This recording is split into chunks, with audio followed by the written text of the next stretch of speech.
ভবিষ্যতে শেখ হাসিনার মতো করি, শেখ হাসিনার চাইতে ঘোরতর পতন আমার হবে। স্বাধীনতা কেউ ভাঙতে পারবে না, মুছতে পারবে না। শেখ হাসিনা অনেক কিছুই মানুষের মতে, মানুষের পথে, মানুষের ইচ্ছায় করতে পারেন নাই বলে আল্লাহর তরফ থেকে শেখ হাসিনার পতন হয়েছিল। যারা এই পতন ঘটানে নেতৃত্ব দিয়েছেন তাদের সম্মান 1000 বছর থাকার কথা ছিল, 1000 বছর থাকা উচিত ছিল, কিন্তু তারা তাদেরকে নিয়ন্ত্রণে রাখতে না পেরে তারাই ধীরে ধীরে তাদের সে সম্মান খইয়ে চলেছেন।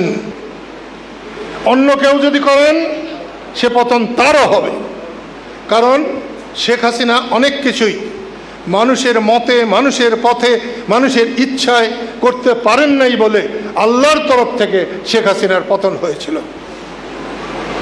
যারা এই পতন ঘটানে নেতৃত্ব দিয়েছেন তাদের সম্মান 1000 বছর থাকার কথা ছিল, 1000 বছর থাকা উচিত ছিল, কিন্তু তারা তাদেরকে নিয়ন্ত্রণে রাখতে না পেরে তারাই ধীরে ধীরে তাদের সে সম্মান খইয়ে চলেছে। তাই স্বাধীনতা অক্ষয় অমর, বঙ্গবন্ধু তেমনি অক্ষয় অমর।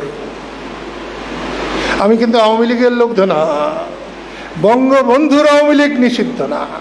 আর নিষিদ্ধ আইনের দ্বারা হতে পারে, মানুষের অন্তরের দ্বারা না। তাই জন্য আমি দাওয়াত করতে বলেছিলাম, এসেছে হয়তো 2-4 জন, নিশ্চয়ই এসেছে। আমি সবাইকে বলবো, স্বাধীনতা আমাদের, স্বাধীনতা বাংলাদেশের। স্বাধীনতা আওয়ামী লীগেরও না, স্বাধীনতা বিএনপিরও না, স্বাধীনতা অধ্যাপক ইউনূসেরও না, স্বাধীনতা এনসিপি না কি বলছে তা